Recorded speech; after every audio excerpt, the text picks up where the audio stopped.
There is, to put it mildly, a lot happening in the world right now. I live a kilometer from one of the field hospitals that's been opened in Toronto.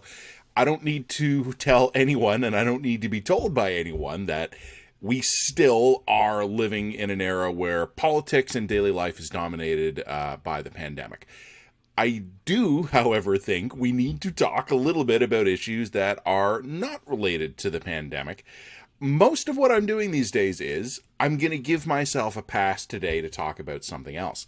You might have been paying attention last week to some testimony before Parliament about the unfolding sexual misconduct scandal involving senior officers in the Canadian Armed Forces.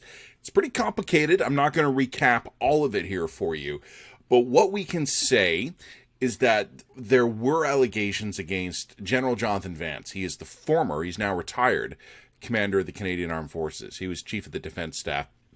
Allegations against him were made by a subordinate female officer, someone who was lower rank than him in the military, giving him obviously power over her.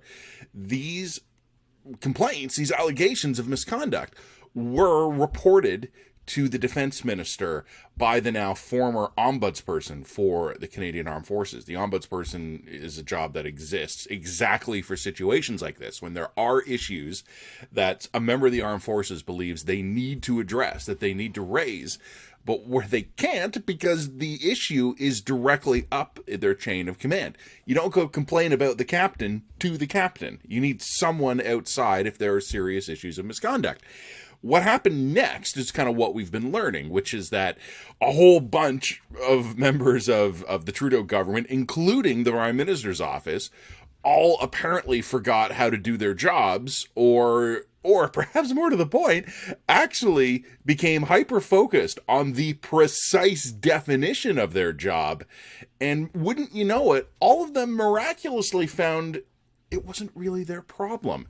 First, it was the ombudsman of the armed forces who told the National Defense Minister, Harjit Sajjan. Mr. Sajjan and some of his staff now acknowledge they knew about it, but they say, oh, we informed the Prime Minister's office. And then staff at the Prime Minister's office were like, oh yes, we knew, we had been told. Oh, but we told the Chief of Staff, which is Katie Telford.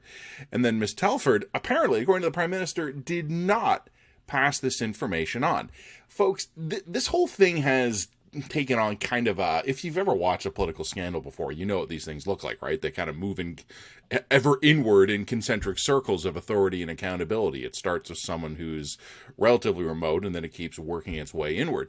I actually don't care about that. I don't care if the Prime Minister knew. I don't care if, Chrystia Freeland on the weekend talking about the budget, she's insisting, oh, I didn't know about it, and it's very, very disturbing. I actually don't care about all of that stuff. We will find out. I'm interested in the reporting. But here's the important thing.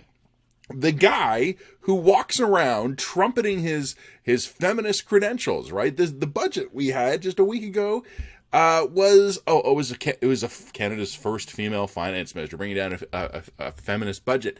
Well, guess what? When women who were alleging that they were being mistreated by powerful men within the Trudeau government brought those complaints to the Trudeau government collectively didn't do a damn thing. So here's a question for Canada's feminist government.